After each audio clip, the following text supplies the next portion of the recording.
டேஸ்டான mutton Cola உருண்டை குழம்பு நல்ல சுவையாக எப்படி வைக்கலாம், ஈஸியாக வைக்கலான்றதை இந்த வீடியோவில் போய் பார்க்கலாம் வாங்க.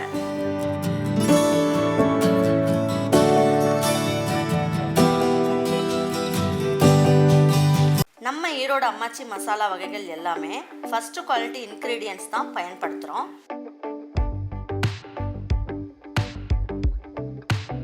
வாங்குகிற பொருட்கள் எல்லாமே முறையாக ஜலிச்சு பொன் வறுவலாக வறுத்து சரியான பதத்தில் அரைக்கிறோம்.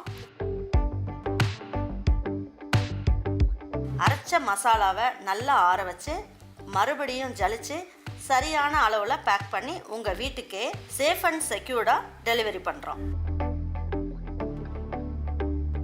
நம்ம மசாலா வகைகள் மற்றும் சத்து மாவு, ரெடிமேட் இட்லி மாவு, இடியாப்ப மாவு எல்லாமே நீங்கள் வாட்ஸ்அப் மற்றும் வெப்சைட்டில் ஆர்டர் பண்ணி வாங்கலாம். இதில் ரொம்ப முக்கியமான விஷயம், இது full and full pure homemade masala. நம்ம எல்லாருக்குமே ஆரோக்கியம் தானேங்க முக்கியம். நல்ல ஒரு அரை இன்ச்சு அளவுக்கு இஞ்சி எடுத்துக்கலாம். பச்சை மிளகாய் பாதி பச்சை மிளகாய் எடுத்துக்குவோம். ஒரு 3 பல் பூண்டு எடுத்துக்கலாம்.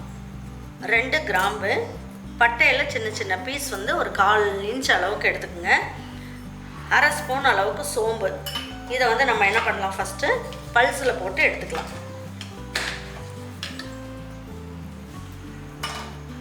பாருங்கள், இப்போ பல்ஸில் போட்டோம் இல்லையா, இப்போயே நம்ம என்ன பண்ணுவோம், முந்திரி பருப்பு ஒரு 5 போட்டுக்கலாம். இப்போ கொஞ்சம் நல்லாயிருக்கும். இதை நல்லா மறுபடியும் எடுத்து விட்டுருவோம். இதுலேயே 1 ஸ்பூன் அளவுக்கு தேங்காய் துருவல். இப்போ பாருங்கள் என்ன பண்ணலாம், இதில் நான் ஒரு 100 கிராம் அளவுக்கு பொட்டுக்கல்ல எடுத்து வச்சுருக்கேன். இதையும் போட்டு பல்ஸில் போட்டு எடுத்து வச்சுக்கலாம்.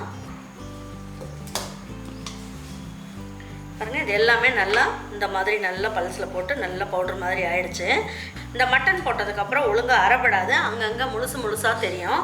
அதனால் இப்போ நம்ம என்ன பண்ணலாம், நான் ஒரு 1/4 கிலோ அளவுக்கு கோலா உருண்டைக்காக நான் என்ன பண்ணியிருக்கேன், நல்லா கொத்து கறி வாங்கிட்டு வந்து வச்சுருக்கேன். எலும்பு இல்லாமல் சதையை மட்டும் நல்லா கொத்தி கொடுப்பாங்க, அந்த மாதிரி வாங்கிட்டு வந்து வச்சுருக்கேன். இதையும் எடுத்து இதில் போட்டுக்கலாம்.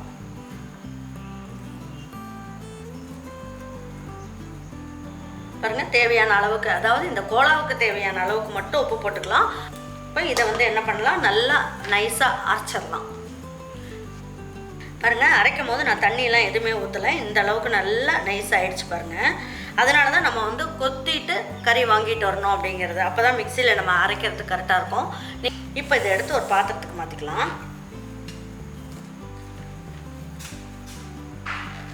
ஒரு 10 சின்ன வெங்காயத்தை பொடியாக கட் பண்ணியிருக்கேன். இதையும் நல்லா இந்த மாதிரி கையில் நல்லா மசிச்சுட்டு போட்டுக்கோங்க. அப்போ எல்லா பக்கமும் இந்த உருண்டைகள்லாம் சின்ன வெங்காயம் நல்லா பிடிச்சிக்கும். பாருங்க, ஒரு இனுக்கு கருவேப்பிலையை நல்லா பிச்சுட்டு போட்டுக்கோம். கொஞ்சமாக கொத்தமல்லி இலை. இப்போ இது எல்லாமே நல்லா பிசைஞ்சு விட்டுடலாம்.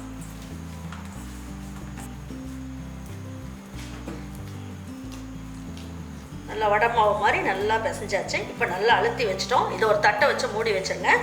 இது இருக்கட்டும். இப்போ மசாலா எப்படி ரெடி பண்ணலான்றதை பார்த்துட்டு உருண்டை குழம்பு செஞ்சிடலாம். தேவையான அளவுக்கு எண்ணெய் ஊற்றிக்கலாம். பாருங்க, ஒரு அரை ஸ்பூன் அளவுக்கு சோம்பு போட்டுக்கலாம். ஒரு இனுக்கு கருவேப்பிலை போட்டுக்கலாம். இதிலே ஒரு 7-8 முந்திரி பருப்பு போட்டுக்கலாம். உங்களுக்கு இருந்தால் போடுங்க, அப்படி இல்லைன்னா அவாய்ட் பண்ணிக்கலாம். ஒரு 2 கைப்பிடி அளவுக்கு சின்ன வெங்காயம் போட்டுக்கலாம்.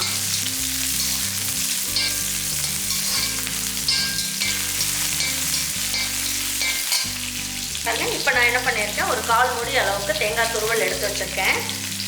இதை ஒரு மிக்ஸி ஜாருக்கு மாற்றிக்கலாம். மாற்றிட்டு இதை பல்ஸில் போட்டுடலாம். நல்லா பல்ஸில் போட்டு எடுத்துட்டேன். கொஞ்சம் நல்லா துருவி எடுத்துப்பாங்க. இப்போ என்ன பண்ணலாம், இந்த வதக்கி எடுத்து வச்சுருக்க சின்ன வெங்காயம், அதுக்கப்புறம் சோம்பு, முந்திரி பருப்பு இதெல்லாம் இருக்கு இல்லையா, இதையும் எடுத்து இதில் போட்டுக்கலாம். பாருங்கள், இது நல்லா ஆறுனதுக்கப்புறம் இதை பல்ஸில் போட்டுட்டு கொஞ்சமாக தண்ணி ஊற்றி நல்லா நைஸாக அரைச்சி எடுத்து வச்சுக்கலாம். பாருங்கள், இந்த குழம்பு வைக்கிறதுக்கு நம்ம என்ன பண்ணலாம், ஒரு 2 டேபிள் ஸ்பூன் அளவுக்கு நல்லெண்ணெய் ஊற்றிக்கலாம். பாருங்கள், கல்பாசி 1 போட்டுக்குவோம். ஒரே ஒரு பட்டை, வேறு எதுவும் போடணும்னு அவசியம் இல்லை. பாருங்கள், இதில் ஒரு இனுக்கு கருவேப்பிலை எடுத்து வச்சுருக்கேன், போட்டுக்கலாம். ஒரு கைப்பிடி அளவுக்கு சின்ன வெங்காயம்,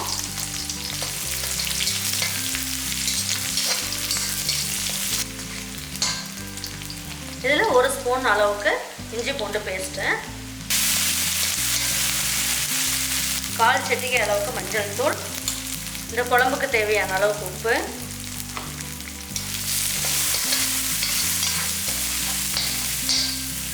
இதிலே 2 தக்காளி எடுத்து வச்சுருக்கேன், இதையும் போட்டுக்கலாம்.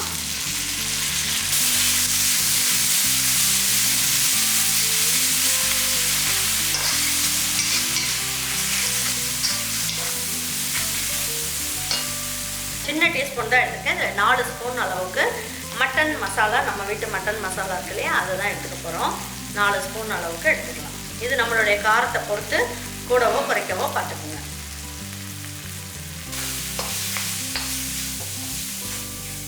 தேவையான அளவுக்கு தண்ணி ஊற்றிக்கலாம்.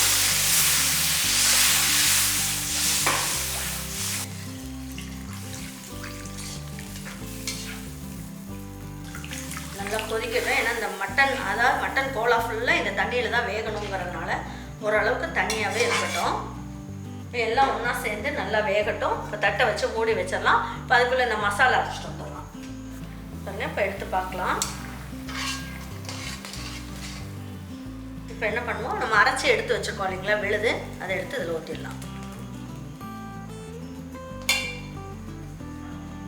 பாருங்க, இதில் வந்து தண்ணியை ஊற்றி தேவையான அளவுக்கு தண்ணி ஊற்றிடலாம். இந்த அளவுக்கு நல்லா தண்ணியாக இருக்கட்டும் குழம்பு. அப்போ தான் எல்லாம் கோலாலாம் போட்டதுக்கப்புறம் வேகிறதுக்கு கரெக்டாக இருக்கும். அப்படி இல்லைன்னா சீக்கிரமாக குழம்பு வந்து ரொம்ப கெட்டியாயிடும் உங்களுக்கு. தட்டை வச்சு மூடி வச்சிடலாம். இது நல்லா கொதிக்கணும். நல்லா கொதிக்கும் போது தான் அந்த கோலாவெல்லாம் போட முடியும். பாருங்க, இப்போ கொஞ்சமாக எண்ணெய் கொஞ்சமாக வச்சுக்கோங்க. நல்லா அப்படி ஒரு வாட்டி பிசைச்சிக்குங்க. ஏன்னா உருட்டும் போது கையில் ஒட்டாமல் இருக்கும். அதுக்காக லேசாக கையில் எண்ணெய் தடவிட்டு அப்படி பிசைஞ்சிக்கலாம். உங்களுக்கு சின்ன சின்ன உருண்டையாக வேணும்னா சின்ன சின்னதாக போட்டுக்கோங்க. இதை நீங்கள் ஆவியில் வேக வச்சு போட்டாலும் போடலாம். அப்படி இல்லை அப்படின்னா அப்படியே கொதிக்கிற குழம்புலையும் போட்டுக்கலாம்.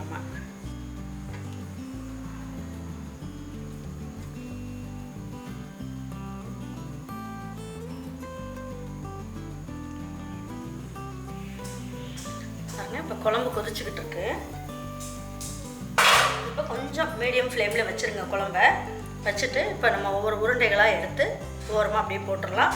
இந்த உருண்டை போட்டதுக்கப்புறம் நம்ம வந்து கரண்டி வச்சு கலக்கக்கூடாது.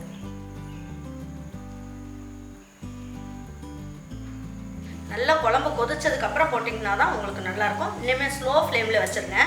நல்லா அரைக்கிறதுனால இந்த கோலா வந்து நல்லா வெந்துடும். ஒரிஜினல் டேஸ்ட்டும் மட்டன் டேஸ்ட்டும் அப்படியே நமக்கு கிடைக்கும். நீங்கள் வேக வச்சுட்டு போட்டிங்கன்னா அந்த அளவுக்கு டேஸ்ட் இருக்காது. நீங்கள் இந்த உருண்டை குழம்பு வைக்கும் போது இந்த மாதிரி அகலமான பாத்திரமாக வச்சுக்கோங்க. அப்போ தான் உருண்டைகள் எல்லாம் ஒன்றோட ஒன்று ஒட்டாமல் பிரிஞ்சு போகாமல் நல்லா தனித்தனியாக வேகும். இப்போ தட்டை வச்சு மூடி வச்சிடலாம். மீடியம் ஃப்ளேமில் வச்சுருங்க. எல்லாம் ஒன்றா சேர்ந்து இன்னும் ஒரு 10 நிமிஷம் நல்லா ஒன்றா சேர்ந்து கொதிக்கட்டும். மீதி இருக்க கோலாவை நம்ம பசங்களுக்கு ஈவினிங்கில் வரும்போது நம்ம எண்ணெயில் போட்டு பொரிச்சு கொடுத்தோம் அப்படின்னா டீ காஃபியோடு வச்சு சாப்பிட்றதுக்கு நல்லாயிருக்கும்.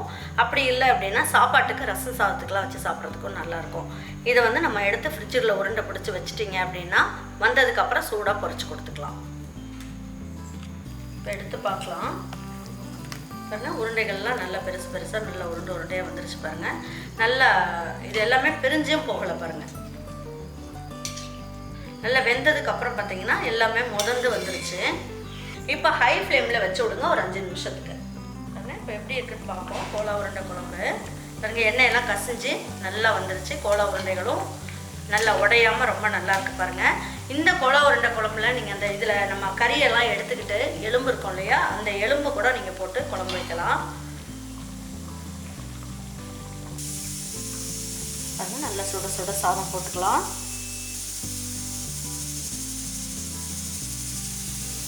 உருண்டை குழம்பு ஊற்றி சாப்பிட்டோம்.